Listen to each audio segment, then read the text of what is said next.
శ్రీ శివదుర్గ జ్యోతిష్యాలయం ఆర్థిక ఉద్యోగ కుటుంబ మరే ఇతర సమస్యలకైనా పరిష్కారం చూపబడను. పరిష్కారం కోసం ఈ నంబర్ని సంప్రదించండి. అంటే చర్చ జరగటం డెఫినెట్గా దురదృష్టం.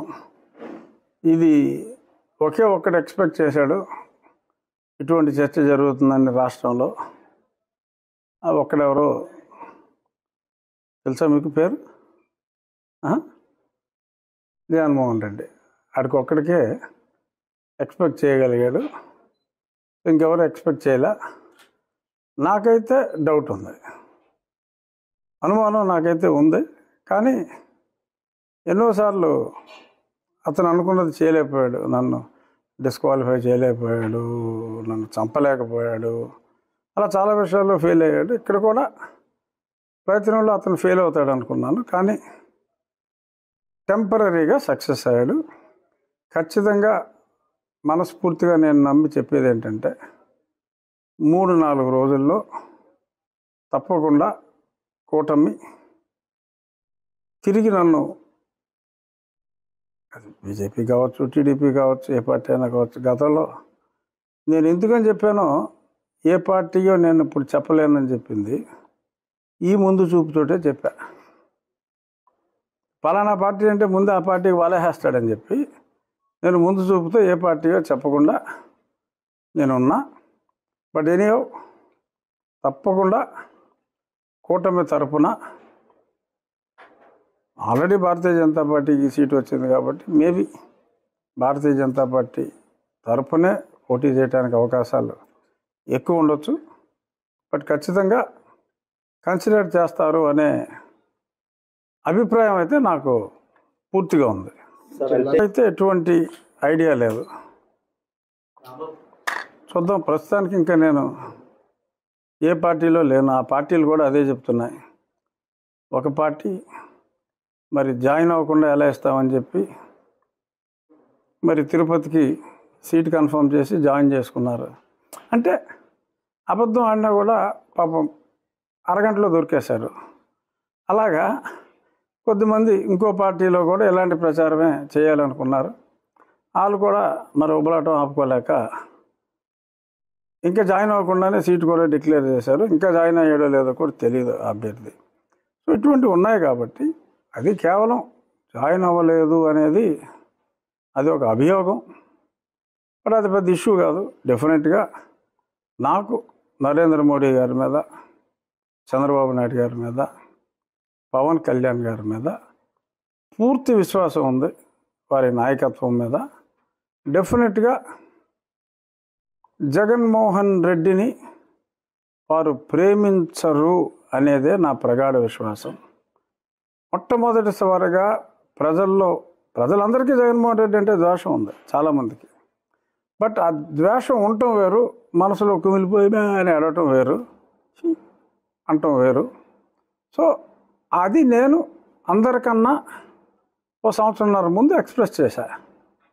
అది ప్రజలకు తెలుసు. సో కాబట్టి జగన్మోహన్ రెడ్డి మీద జరుగుతున్న ఈ ప్రజా పోరాటంలో, ఈ ఎలక్షన్స్లో జగన్మోహన్ రెడ్డిని తొలిసారిగా ఎదుర్కొన్న వ్యక్తికి డెఫినెట్గా, ఎందుకంటే ఇప్పుడు నన్ను జైల్లో పెట్టాడు, అప్పుడు చంద్రబాబు నాయుడు గారు ఎంతో తపన పడ్డారు, ఆయన చేయగలిగిన సహాయం చేశారు. ఆయనే ఎన్నోసార్లు మీటింగుల్లో చెప్పారు. మరి అంత సహాయపడిన వ్యక్తి నాకు ఎందుకు అన్యాయం చేస్తారు? అలాగే కేంద్రంలో ఈ పనికిమాలినోడు నన్ను డిస్క్వాలిఫై చేయాలని చూశాడు. కేంద్రం చేతిలో పని, ఇప్పుడు నన్ను చంపాలని చూశాడు. నాకు సెక్యూరిటీ ఇచ్చారు.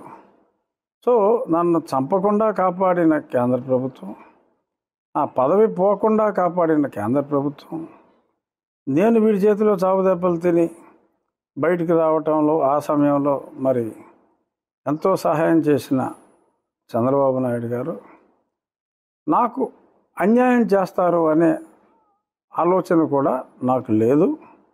డెఫినెట్గా 3 రోజులు పడుతుందా, 4 రోజులు పడుతుందా, ఖచ్చితంగా కూటమి అభ్యర్థిగా నేను నరసాపురం నుంచే పోటీ చేయగలను అన్న విశ్వాసం నాకుంది. నాకన్నా ఎక్కువగా ఆ నియోజకవర్గ ప్రజలకే కాదు, రాష్ట్రంలో ఉన్న జగన్మోహన్ రెడ్డిని ద్వేషించే అందరికీ కూడా ఉంది. ఇంతమంది కోరుకుంటున్న నా కూటమి అభ్యర్థిత్వాన్ని ప్రజల మ్యాండేట్ కోసం ఇవాళ అందరూ ప్రతి ఓటర్ని కూడా కాలు పట్టుకుని బతిమాలవలసిన ఈ పరిస్థితుల్లో ఎంతోమంది యాంటీ జగన్మోహన్ రెడ్డి వ్యక్తులు ఉండగా, వాళ్ళందరూ నన్ను అభిమానిస్తూ ఉండగా, ఎలక్షన్లు గెలవాలనుకున్న ఎవరికీ కూడా నాకు అన్యాయం చేయాలన్న ఆలోచన రాలేదు. కొంత అబరేషన్ జరిగింది. వీరు భారతీయ జనతా పార్టీకి సీటు కేటాయించడం, అక్కడ కేంద్ర ప్రభుత్వానికి అంటే కేంద్ర అధిష్టానానికి, రాష్ట్ర అధిష్టానానికి, బహుశా రాష్ట్ర అధిష్టానం నన్ను లైక్ చేసి ఉండకపోవచ్చు, what ever may be the reason. ఎందుకంటే నేను రాష్ట్రంలో లేను. రాష్ట్రంలో నేను ఎందుకు లేనో మీ అందరికీ తెలుసు. 18 ఎన్నో ఉన్నాయి కేసులు నాకు నా మీద ఇడిపెట్టినాయి. సో కాబట్టి రాష్ట్ర నాయకత్వంతో నాకు పరిచయం కానీ సాన్నిహిత్యం కానీ పెద్దగా లేదు.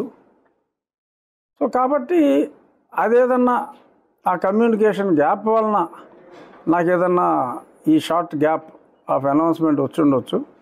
బట్ ఒక రకంగా ఏది జరిగినా మనం మంచిగా అనుకునేటట్టు నన్ను చాలామంది ప్రజలు జగన్మోహన్ రెడ్డిని ద్వేషించే వాళ్ళు నన్ను ప్రేమిస్తున్నారు చాలామంది అని నేను అనుకున్నాను. కానీ ఇంతగా నాకు కష్టం వచ్చినప్పుడు నన్ను ఇంతగా స్వాంతన చేకూర్చడానికి కంటిన్యూస్గా వేలాది మెసేజ్లు ఎత్తగలిగిన ఫోన్లు ఎత్తా. మరిన్ని వీడియోస్ కోసం ఛానల్ ని సబ్స్క్రైబ్ చేయండి. లేటెస్ట్ అప్డేట్స్ కోసం వాట్సాప్ ఛానల్ ని ఫాలో చేయండి. అండ్ లింక్ డిస్క్రిప్షన్ లో ఉంది.